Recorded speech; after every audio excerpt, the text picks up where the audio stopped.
Hello everyone. आज हम करने वाले हैं अपने रेलवे सामान्य विज्ञान के काफ़ी दिनों से जो पार्ट 2 हमारा है और पार्ट 3 पार्ट 4 बहुत दिनों से ये अटके हुए डले हैं, नहीं कर पा रहा हूँ कंप्लीट किसी कारण से। लेकिन चलिए अभी स्टार्ट करते हैं, हम इनको फिर से अपना रिज्यूम करते हैं। ये वाला सेशन पार्ट 1 ऑलरेडी अपलोड हो चुका है, जहाँ पर आपको हमने रिवाइज योरसेल्फ में पार्ट 1 में 77 क्वेश्चन ऑलमोस्ट कंप्लीट कर दिए हैं। 77 हम पार्ट 2 में भी रखेंगे इसके, जो कि ये पूरे साइंस के क्वेश्चन रेलवे और एसएससी के एग्जाम्स के लिए वन लाइनर क्वेश्चन नहीं है, एमसीक्यू टाइप क्वेश्चन है। आपको आंसर देते जाना है सिर्फ इसका, ठीक है। और आंसर इसका क्या होगा आप कमेंट करके भी बताते जाएंगे। एक दो क्वेश्चन हम आपको होमवर्क के लिए रखेंगे। चलिए शुरू करते हैं। आई होप कनेक्टेड होंगे आप पहले से ही, टेलीग्राम के साथ कनेक्ट हो जाना और भी वहाँ से पीडीएफ मिलेंगे आपको। नंबर 1 है कि मानव शरीर की बृहत्तम जो कोशिका है वो कौन सी है, मतलब मानव शरीर की सबसे बड़ी जो कोशिका है वो कौन सी है। तो ये आपकी होती है स्नायु कोशिका, जो कि मानव शरीर की सबसे बड़ी कोशिका कहलाती है, ठीक है। क्वेश्चन दूसरा है कि वैद्युत अपघटन में कौन सा नियम लागू होता है। वैद्युत अपघटन जो हमारा है इसमें कौन सा नियम लागू होता है। आपके सामने ऑप्शन है कूलाम का नियम, ओम का नियम, न्यूटन का नियम या फिर फैराडे का नियम। तो वैद्युत अपघटन में आपका दोस्तों फैराडे का नियम लागू होता है वैद्युत अपघटन में, याद रखेंगे, very important it's. Yes, Faraday का नियम लागू होता है। तो सेकंड का आंसर डी, क्योंकि ये फिर से एग्जाम में कहीं ना कहीं रिपीट होने वाले क्वेश्चन होते हैं ये सभी। और रेलवे तो आपको पता ही है, रेलवे एसएससी बहुत बार रिपीट करती है। इलेक्ट्रॉन बोल्ट जो है वो किसकी इकाई है, ये सभी लोगों को पता होता है। इलेक्ट्रॉन बोल्ट हमारी जो है वो एक ऊर्जा की इकाई है, एनर्जी की, जिसको हम ईवी में शो करते हैं, ईवी इलेक्ट्रॉन बोल्ट। पृष्ठ तनाव की विमा क्या होती है, तो पृष्ठ तनाव की विमा ये भी बहुत बार पूछा गया है, ये होती है MT-2। पृष्ठ तनाव की विमा MT-2 है। नेक्स्ट है कि एक लकड़ी झूले पर झूल रही है, एक लकड़ी नहीं लड़की, एक लकड़ी गलत लिखा है, एक लड़की झूले पर झूल रही है इसमें भी वही देखो लकड़ी लिख रखा है, सही पढ़ रहा हूँ मैं। यदि वह खड़ी हो जाए तो झूले का जो आवर्तकाल है वो क्या होगा। यदि वह खड़ी हो जाती है तो देखो उसकी लंबाई घट जाएगी झूले की, है ना, और उसका आवर्तकाल क्या है, घट जाएगा, क्योंकि T= होता है 2π√L/g, ठीक है। अब जैसे ही लंबाई घटेगी तो उसका आवर्तकाल भी क्या होगा, घट जाएगा। यूरिया में नाइट्रोजन की मात्रा कितनी होती है। ऑप्शन है 46%, 5%, 20% या फिर 10%। यूरिया जिसको बोलते हैं NH2CO NH2, और ये कृत्रिम तरीके से बनाया गया, लाइब्रेरी में पहली बार यूज हुआ था यूरिया का प्रयोग। तो इसमें जो आपका हमारे नाइट्रोजन का परसेंट होता है वो होता है सिर्फ 5%। याद रखिए यूरिया में जो नाइट्रोजन का मात्रा है वो सिर्फ कितना है, 5% है। नेक्स्ट के कुत्ते में गुणसूत्रों की संख्या क्या होती है। तो डॉग्स में हमारे जैसे कि मानव में 23 जोड़े होते हैं, 23 दूनी 46 टोटल गुणसूत्र होते हैं। ऐसे कुत्ते में मतलब डॉग्स में पूछे गए हैं कितने गुणसूत्र होते हैं, क्योंकि सभी में क्रोमोसोम्स गुणसूत्रों की संख्या होती है। तो कुत्ते में ये 78 गुणसूत्र होते हैं, ठीक है, मतलब 39 पेयर, याद रखिए 39 पेयर, और टोटल 78 गुणसूत्र कुत्ते में पाए जाते हैं। पारे का प्रतिरोध शून्य कब होता है, कितने केल्विन पर पारे का जो प्रतिरोध है वो शून्य हो जाएगा। तो 4 डिग्री केल्विन पर, 4 केल्विन पर पारे का प्रतिरोध हमारा शून्य हो जाएगा, ठीक है। नौवां क्वेश्चन देखते हैं, मेथनॉल को क्या कहते हैं। देखिए हम यहाँ पर ज़्यादा डिस्कशन नहीं कर रहे हैं, क्वेश्चन और उनके आंसर हैं। मिथेनॉल को क्या कहते हैं, मिथेनॉल को हम वुड एल्कोहल के नाम से जानते हैं, वुड एल्कोहल के नाम से मिथेनॉल को जानते हैं, ना कि रॉबर्ट्स एल्कोहल। ये तो वैसे ही बहुत बेयर्ड से आंसर लग रहे हैं, वुड एल्कोहल आपने सुना भी होगा। साधारण लोलक की लंबाई के समय को अगर दुगना करने के लिए धागे की लंबाई को क्या करना चाहिए। साधारण लोलक के समय को हमें दुगना करना है, करने के लिए तो धागे की लंबाई को क्या करना चाहिए हमें, धागे की लंबाई को आपके अकॉर्डिंग 4 गुनी करना पड़ेगा। क्या करना पड़ेगा, 4 गुनी। मीन्स उसकी लंबाई को अगर हम 4 गुना करेंगे तभी तो यहाँ देखो √L/g होता है, क्योंकि इसको 4 गुना करेंगे तो यहाँ से 4 का वर्गमूल लेंगे तो 2 बाहर आ जाएगा, मतलब धागे की लंबाई अपने आप दोगुनी हो जाएगी। क्वेश्चन नंबर 11 है, प्रत्येक 1 डिग्री ताप बढ़ाने पर वायु में ध्वनि की वेग बढ़ता है, कितना बढ़ जाता है। जैसे वायु में जो ध्वनि का वेग है वो हमारा 332 मीटर प्रति सेकंड है, यही तो है ध्वनि का वेग, 332 प्रति मीटर सेकंड। और जो हमारी चाल है प्रकाश की चाल, वो 3 × 10⁸ मीटर प्रति सेकंड है, ठीक है। प्रकाश की चाल निर्वात में भी है, ये सभी जगह प्रकाश की चाल। तो ये हमारा जो है वो 1 डिग्री सेल्सियस बढ़ाने पर वायु में ध्वनि का जो वेग है वो हमारा 0.6 मीटर प्रति सेकंड बढ़ जाता है, ठीक है। नेक्स्ट है क्वेश्चन 12वां नंबर। 12वें में है कि मानक जो दाब है वो क्या है, पारे का 760 सेंटीमीटर या पारे का 760 मिलीमीटर, वायुमंडलीय दाब या फिर इनमें से कोई नहीं। तो ये जो मानक दाब है ये हमारा पारे का 760 मिलीमीटर के बराबर होता है, पारे का दाब। जब प्रकाश वायु से कांच में जाता है, जब प्रकाश वायु से कांच में जाता है तो वह क्या दिखाता है, तरंग दैर्ध्य उसकी बढ़ती है या फिर तरंग दैर्ध्य घटती है, उसकी आवृत्ति बढ़ती है या कुछ नहीं होता है। तो जब प्रकाश जो हमारे कांच से वायु में जाता है तो उस समय उसकी तरंग दैर्ध्य घट जाती है। ठीक है, चलिए अगला क्वेश्चन लेते हैं इसके ऊपर वाला। नेक्स्ट है आपके सामने क्वेश्चन नंबर 14। एस्कॉर्बिक एसिड जो है वो किस विटामिन का नाम है। विटामिन सी का नाम एस्कॉर्बिक एसिड सभी को पता होता है, तो बच्चे को पता है एस्कॉर्बिक एसिड, क्योंकि साइंस एनसीईआरटी में सब दिया गया है वहाँ भी। तो विटामिन सी, विटामिन ए का नाम रेटिनॉल, विटामिन बी का बेरीबेरी और विटामिन डी का कैल्सीफेरॉल जो होता है, ये विटामिन डी का नाम है।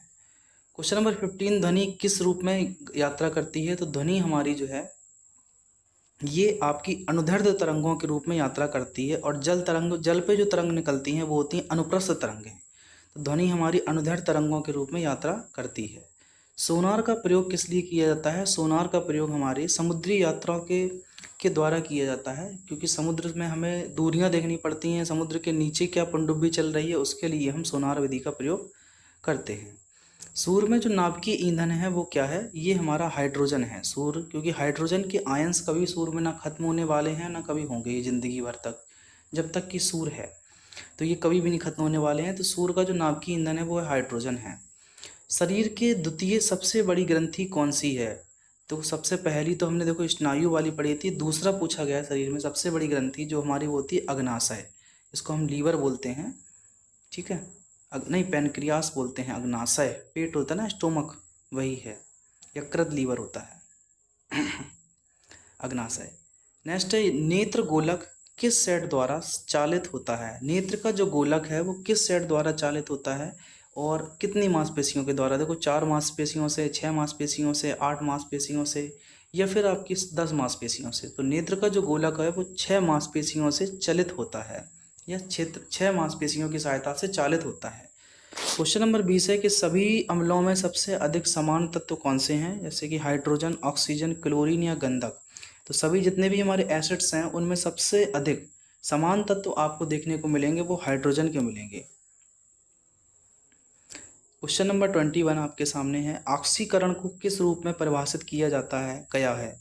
इलेक्ट्रॉनों का लाभ, प्रोटॉनों का लाभ, प्रोटीनों की हानि, प्रोटॉनों की हानि या फिर इलेक्ट्रॉनों की हानि। ऑक्सीकरण, तो ऑक्सीकरण क्या होता है, ये आपके इलेक्ट्रॉन की हानि, मतलब किसी को भी हम इलेक्ट्रॉन अपना दे देते हैं तो उसको इलेक्ट्रॉन की हानि हो जाती है, जिसको हम बोलते हैं ऑक्सीकरण। ठीक है, इलेक्ट्रॉनों की हानि।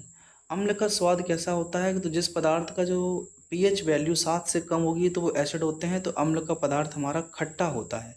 और जो क्षार है उसका जो स्वाद है वो आपका तीखा होता है, क्षार का। ठीक है, तो अम्ल का याद रखेंगे, खट्टा स्वाद होता है। नेक्स्ट आइए, प्रकाश वर्ष क्या इकाई क्या है, ये दूरी का मापक है, दूरी मापी जाती है प्रकाश वर्ष से। 1 जूल किसके बराबर होता है, 1 जूल हमारा किसके बराबर होता है, ये आपके 10⁻7 अर्घ या 10⁻5 अर्घ, 10⁻2 अर्घ, 10⁻12 अर्घ। तो 1 जूल 10⁻7 अर्घ के बराबर होता है। जूल किसकी इकाई है, ये ऊर्जा की इकाई है जूल। पिंड का भार शून्य होगा, कब होगा, जब स्वतंत्र गिरने के कारण, जब कोई पिंड जो है वो स्वतंत्र रूप से गिरे तो उसका जो भार है वो बिल्कुल शून्य होगा, पिंड का भार। चलिए अगला क्वेश्चन आपके सामने लेते हैं, क्वेश्चन नंबर 26 यहाँ से। तो 26 है, वर्षा की बूंद जो है किसके कारण से गोलाकार होती है। तो वर्षा की बूंद जो है वो पृष्ठ तनाव के कारण गोलाकार होती है, सरफेस टेंशन के कारण। नेक्स्ट है, जब वायु, एक सेकंड, क्या हुआ, जब बर्फ के एक टुकड़े पर दबाव बढ़ाया जाता है, जब बर्फ के एक टुकड़े पर दबाव बढ़ाया जाता है तो उसका गलनांक क्या होता है। तो उसका जो गलनांक है दोस्तों वो घट जाता है, जिससे कि बर्फ पिघलती नहीं है। ठीक है, तो 27 का आंसर ऑप्शन नंबर ए याद रखिएगा। नेक्स्ट है, इसका रिवाइज आप एक बार और कर लेंगे तो सब कुछ लर्न हो जाएगा अच्छे से। आग पकड़ने के लिए कौन सा फाइबर न्यूनतम प्रवृत्त है? आग पकड़ने के लिए हमारा टेरिलॉन, सूती वस्त्र या फिर नायलॉन या फिर पॉलिस्टर, इनमें से कौन सा ज़्यादा है फाइबर जो कि न्यूनतम प्रवृत्त है, मतलब बहुत धीमी आग पकड़ता है? तो ये आपका है सूती वस्त्र। सूती कपड़े में आग लगाने इतनी जल्दी नहीं लगती है, जबकि ये टेरिलॉन, नायलॉन और पॉलिस्टर जो जब कृत्रिम आर्टिफिशियल होते हैं ये भी, इन सब में बहुत जल्दी आग पकड़ जाती है। नेक्स्ट है नॉन स्टिक जो रसोई के बर्तन होते हैं, बर्तन पर किसकी परत चढ़ी होती है? तो जितने भी नॉन स्टिकी बर्तन रसोई के होते हैं इन पर हमारे पीवीसी, सिलिकॉन, टेफ्लॉन या फिर ग्रेफाइट, इनमें से किसकी परत चढ़ी होती है? इन सभी पर टेफ्लॉन की परत चढ़ाई जाती है, जिससे कि ये क्या है, इनमें नीचे जो काली कालिक होती है वो नहीं जमती है कार्बन। कौन सी धातु नाइट्रिक अम्ल द्वारा प्रभावित नहीं होती है? कौन सी धातु जो है नाइट्रिक अम्ल HNO3 जो होता है हमारा, उसके द्वारा प्रभावित नहीं होती है? तो चांदी है, सोना है, तांबा है या पारा है? तो ये हमारा आपके सोना जो है वो नाइट्रिक अम्ल के द्वारा प्रभावित नहीं होता है। कौन है? सोना। निम्नलिखित में से किसे भारी जल कहा जाता है? तो ड्यूटेरियम ऑक्साइड, D2O, किसको? D2O को हम भारी जल के रूप में जानते हैं। लाफिंग गैस क्या है? लाफिंग गैस नाइट्रस ऑक्साइड होती है, इसमें कहीं दिख रही है आपको, ये है नाइट्रस ऑक्साइड। तो नाइट्रस ऑक्साइड को ही हम लाफिंग गैस बोलते हैं, जबकि नाइट्रिक जो नाइट्रोजन नाइट्रिक ऑक्साइड जो है, ये वाली नाइट्रिक ऑक्साइड, ये हमारी प्रदूषण वाली गैस होती है, जो कि NO2 SO2 आपकी होती हैं, उसमें ये प्रदूषित करती हैं वाटर को और इनसे एसिड रेन होती है। NaOH सूत्र वाले यौगिक का सामान्य नाम क्या है? तो सोडियम हाइड्रोक्साइड, यानी कि जिसको हम कास्टिक सोडा या फिर बेकिंग सोडा या सोडा ऐश या पोटास क्या कहते हैं? ठीक है, तो ये हमारा है caustic soda, NaOH sodium hydroxide, NaOH।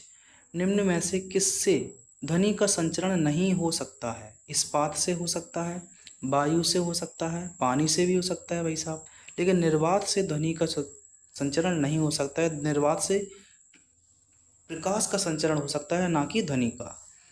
ग्रहों की परिक्रमा की गणना की जाती है किसके द्वारा? बीएन के प्रतिस्थापन नियम द्वारा या एम्पियर के तैरने के नियम द्वारा, डॉपलर प्रभाव द्वारा या रमन प्रभाव द्वारा? अब ग्रह की देखो हमें परिक्रमा की गणना करना है, तो ये आपके डॉपलर प्रभाव के द्वारा हम ग्रहों की परिक्रमा की गणना करते हैं। अगर आपसे हम पूछते हैं, चलिए इसी में, कि बताइए who is the father of mathematics, तो आप इसका मुझे कमेंट करके वीडियो में बताना कि who is the father of mathematics, comment section में।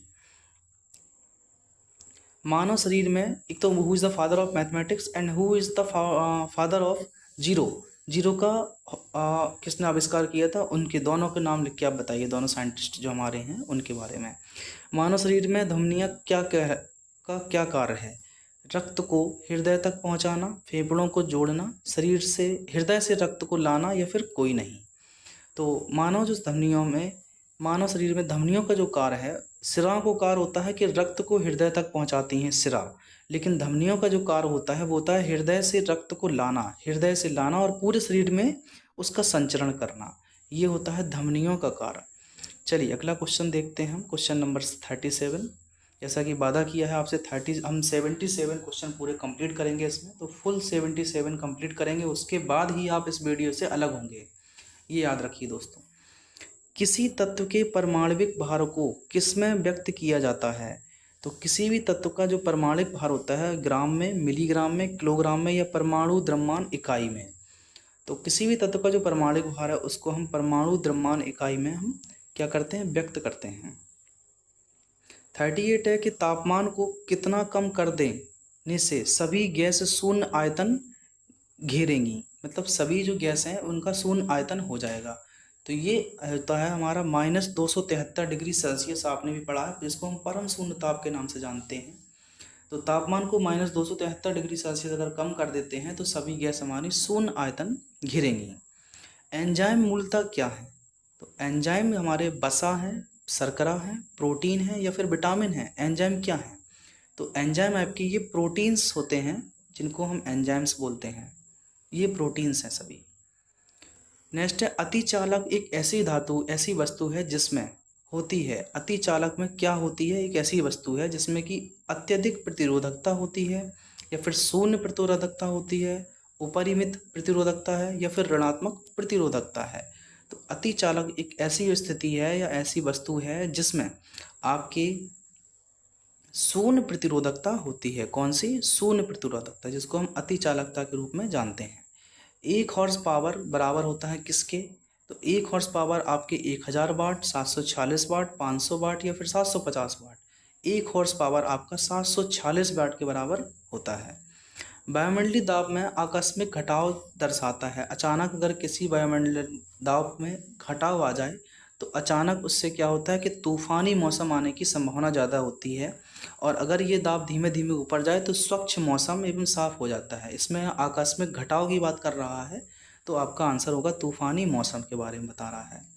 नेक्स्ट है, प्रेरकत्व की इकाई क्या है? इंडक्टेंस। इंडक्टेंस की इकाई पूछ रहा है आपसे, तो ये हो जाएगी इंडक्टेंस की इकाई हेनरी, है ना। ओम किसकी होती है? प्रतिरोध का मात्रक ओम होता है, और कूलाम तो पता ही है, आवेश का मात्रक कूलाम होता है। रक्त कैंसर किसे कहा जाता है? रक्त कैंसर किससे होता है? थ्रोम्बोसिस से, या हीमोफीलिया से, ल्यूकेमिया या फिर हीमोलिसिस। ये रक्त कैंसर जो आपका है ये ल्यूकेमिया, इसको हम कैंसर किसे कहा जाता है? ल्यूकेमिया को हम रक्त कैंसर कहते हैं। ध्वनि की इकाई क्या है? ध्वनि की इकाई, ध्वनि को हम डेसिबल में नापते हैं, ना कि न्यूटन, केल्विन और पास्कल में, बिल्कुल भी नहीं। टेलीग्राफी के आविष्कारक कौन थे? मॉर्स, डुप्ले, रदरफोर्ड और न्यूटन। ये तो सबको पता है कि देखो न्यूटन और रदरफोर्ड तो होंगे ही नहीं आपके, इनको हम पहले से आप एलिमिनेट कर सकते हैं। बच्चे हैं डुप्ले, तो डुप्ले का संबंध इनसे बिल्कुल नहीं है, ये है मॉर्स आपके। टेलीग्राफी का आविष्कार जो है वो मॉर्स ने किया है। ध्वनि की तीव्रता मापने के लिए किस यंत्र का प्रयोग होता है? तो ध्वनि की तीव्रता मापने के लिए हम ऑडियो मीटर का प्रयोग करते हैं। किसका? ऑडियो मीटर का प्रयोग करते हैं ध्वनि की तीव्रता मापने के लिए। ओके, नेक्स्ट देखेंगे, शुष्क सेल है। शुष्क सेल कैसा सेल कहलाता है? प्राथमिक सेल, द्वितीयक सेल या फिर चतुर्थक सेल? तो शुष्क सेल आपका, ये आपका प्राथमिक सेल होता है, मतलब प्राइमरी सेल है शुष्क सेल। चुंबकीय फ्लक्स की यूनिट क्या होती है? चुंबकीय फ्लक्स की यूनिट वेबर, टेस्ला, वाट या एम्पियर। चुंबकीय फ्लक्स की यूनिट जो है वो होती है वेबर, इसको हम वेबर के रूप में जानते हैं, चुंबकीय फ्लक्स की यूनिट। विद्युत ऊर्जा की इकाई क्या होती है? तो विद्युत ऊर्जा की इकाई जो है वो किलोवाट घंटा, जिसको हम बोलते हैं, ये विद्युत ऊर्जा की इकाई है, किलोवाट घंटा। इसमें ही हम अपने घर की लाइट वगैरह को नापते हैं या फिर उसका मापन करते हैं। चलिए नेक्स्ट आपके सामने लेते हैं, प्रतिरोध की यूनिट क्या होती है बताइए। प्रतिरोध का मात्रक क्या होता है? ओम, अभी मैंने बताया है लास्ट क्वेश्चन में, ठीक। वोल्ट किसका होता है? एम्पियर तो धारा का होता है भैया, ठीक है, करंट का। वाट किसका होता है? शक्ति का मात्रक वाट होता है, लेकिन ये वोल्ट किसका है? कमेंट करके बताइए आप इसको। वायुमंडल में बादलों के तैरने का क्या कारण है? क्योंकि बादलों का जो घनत्व है वो कम होता है, इसलिए वायुमंडल में बादल हमारे तैरते रहते हैं, ठीक। तो 52 का आंसर ऑप्शन नंबर क्या हो जाएगा? डी। नेक्स्ट देखिए, एक सेकंड, 52 का आंसर ऑप्शन नंबर डी। 53, मानव शरीर की, मानव नेत्र की दूरदृष्टि को क्या कहा जाता है? मानव शरीर की दूरदृष्टि को हम हाइपरमेट्रोपिया कहते हैं, ठीक है। मायोपिया और हाइपरमेट्रोपिया, मायोपिया बोलते हैं हम किसको? अवतल लेंस का प्रयोग करते हैं तब मायोपिया होता है, जब हम उत्तल लेंस का प्रयोग करते हैं तो हाइपरमेट्रोपिया में करते हैं। तो 53 का आंसर ऑप्शन नंबर डी हमारा करेक्ट होगा। मायोपिया से क्या तात्पर्य है? निकट दृष्टि दोष। देखो उल्टा पूछ लिया उसने, 54 का आंसर। ये भी सब पूछे हुए हैं, बहुत बार आए हैं रेलवे में, रेलवे की भर्ती भी आ रही है इसी कारण। देखो इस तो ये मतलब इनका रिवीजन बहुत ज़रूरी है, अभी सही करने स्टार्ट कर दीजिए आप लोग। तो निम्न में से कौन सा जल संक्रामक रोग है? तो जल संक्रामक रोग कौन सा इसमें से है ये बताना है आपको। तो हैजा जो हमारा है वो जल संक्रामक रोग है, जबकि चेचक एक आपका वायरस से होने वाला बीमारी है। दूरदृष्टि से पीड़ित व्यक्ति की स्पष्ट दृष्टि की न्यूनतम दूरी क्या होती है? 25 सेंटीमीटर। ये तो फिक्स्ड क्वेश्चन है, आना ही है लेंस से, 25 सेंटीमीटर। टिबिया अस्थि कहाँ होती है? तो टिबिया जो है आपकी वो पैरों में पाई जाती है। टिबिया कपाल में, आई थिंक कपाल में तो नहीं, पैरों में ही पाई जाती है। 57, ठीक है, पैरों में पाई जाती है, कपाल में कहाँ से पाई जाएगी टिबिया। विटामिन ई की कमी से निर्मित रोग कौन सा है? विटामिन ई की कमी अगर आपके अंदर है तो आपको जनन की क्षमता में कमी आएगी। इसमें कि आप जितने भी क्रियल्स हमारे अनाज होते हैं उनको खाइए तो आपके अंदर जो फर्टिलिटी है वो कम हो जाएगी, इससे फर्टिलिटी रेट बढ़ेगा आपका, तो इससे कि बच्चे वगैरह पैदा करने में आसानी होती है, इसके लिए है मतलब ये विटामिन ई। 59 नंबर देखें, किस अंग के दोषपूर्ण कार्य करने से मधुमेह रोग हो जाता है? जब हमारे क्या फेफड़े, तिल्ली, वृक्क या अग्नाशय, इनमें से क्या काम करना बंद कर दे? जब हमारा अग्नाशय जो है वो दोषपूर्ण रूप से कार्य करे तब हमारा मधुमेह नामक रोग हो जाता है। अगला है एस्टिग्मेटिज्म एक बीमारी है, ये कैसी बीमारी है? तो एस्टिग्मेटिज्म ये पहले सेट में भी क्वेश्चन था, ये दूसरे सेट में भी देखो आया, मतलब रेलवे के हैं। एस्टिग्मेटिज्म जो हमारे ये आँखों से संबंधित बीमारी है, आई से संबंधित। आप अगर पहले वाले वीडियो को देखेंगे इसके जस्ट पहले वाला, तो उसमें भी ये क्वेश्चन है। सार्स का पूर्ण रूप क्या है? तो सार्स का पूरा रूप जो है वो सीवियर एक्यूट रेस्पिरेटरी सिंड्रोम है, जो कि वायरस के द्वारा होने वाली बीमारी है, सीवियर एक्यूट रेस्पिरेटरी सिंड्रोम। फलों के अध्ययन को क्या बोलते हैं? फलों के अध्ययन को पोमोलॉजी बोलते हैं, जबकि जो हमारे बागवानी है उसको हॉर्टिकल्चर बोलते हैं। नाशपाती का कौन सा भाग खाया जाता है? तो नाशपाती का गूदेदार जो पुष्पासन होता है, यही है कि बीजाणु या फिर कली या फिर दोनों। तो नाशपाती का जो दोस्तों है वो गूदेदार पुष्पासन होता है, उसी को हम खाते हैं नाशपाती में। रंजक व खाद्य पदार्थ बनाने में प्रयोग किया जाता है किस चीज़ का? रंजक व खाद्य पदार्थ बनाने में किस चीज़ का प्रयोग किया जाता है? तो ये है कैरामल का। रंजक और खाद्य पदार्थ बनाने में हम कैरामल का यूज करते हैं। नेक्स्ट है, नाइट्रोजन यौगीकरण के लिए कौन सी फसल सहायक है? नाइट्रोजन यौगीकरण करना है तो इसके लिए कौन सी फसल ज़्यादा सहायक होगी? इसके लिए आपके सामने ऑप्शन दिए गए हैं, चावल है, गेहूं है, बीन्स है, मकई है, या फिर ये है चावल, गेहूं, बीन्स या मकई। क्वेश्चन नंबर 65, तो ये आपकी बीन्स की खेती जो है वो नाइट्रीकरण के लिए ज़्यादा सहायक होती है। कोको का कौन सा भाग चॉकलेट में गंध के लिए इस्तेमाल किया जाता है? मतलब कोको का कौन सा भाग जो है वो बीज है उसका, या फूल है, या पत्ती है, या छाल है? तो कोको का जो ये है आपका बीज दोस्तों, इसमें इसी की खुशबू के कारण अगर बीज का प्रयोग नहीं करेंगे तो खुशबू भी कोको की नहीं आएगी। हम लोग बीज का ही उसका सेवन करते हैं। रेबीज के टीके की खोज किसने की थी? तो एडवर्ड जेनर या लुईस पास्चर या अलेक्जेंडर। अलेक्जेंडर तो देखो बिल्कुल नहीं होने वाले हैं। तो रेबीज के टीके की खोज किसने की थी? आप बताएंगे जरा, क्या किसने की थी? लुईस पास्चर ने। ठीक है, याद रख सकते हैं, रेबीज के टीके की खोज किसने? लुईस पास्चर ने। RL या LR से याद रखो, लुईस पास्चर। रेबीज की टीके की खोज लुईस पास्चर ने। एडवर्ड जेनर मत लगा दीजिए गलती से भी। आइए नेक्स्ट पर। मारुति 800 में सिलेंडरों की संख्या होती है, तो 2, 3, 4, 1 कितने होते हैं भैया मारुति 800 में? 4 थोड़ी ना लगाएंगे, कितने लगाएंगे? 2 ही सिलेंडर लगा सकते हैं मारुति 800 में। सिलेंडरों की संख्या होती है कितनी? 2। नेक्स्ट है, वॉशिंग मशीन की कार्य प्रणाली किस सिद्धांत पर कार्य करती है? तो ये आपके अपकेंद्रण बल पर काम करती है। 2 होते हैं, एक होता है अपकेंद्रण, एक होता है अभिकेंद्रण, है ना? तो यहाँ अपकेंद्रण होता है जिस पर हमारी वॉशिंग मशीन कार्य करती है। न्यूट्रॉन के वे कण जिनमें होता है क्या? न्यूट्रॉन में क्या होता है? कोई आवेश नहीं होता है। ऑप्शन नंबर सी, न धनावेश न ऋणावेश। पॉजिट्रॉन की खोज किसने की है? ये एंडरसन ने। पॉजिट्रॉन की खोज एंडरसन ने की है, जिनका पूरा नाम कॉल्वे एंडरसन है। समस्थानिक परमाणुओं में क्या होता है? प्रोटॉनों की संख्या समान होती है, समस्थानिक है ना, या फिर न्यूट्रॉनों की संख्या समान होती है, न्यूक्लियनों की संख्या समान होती है। ये सभी सत्य हैं।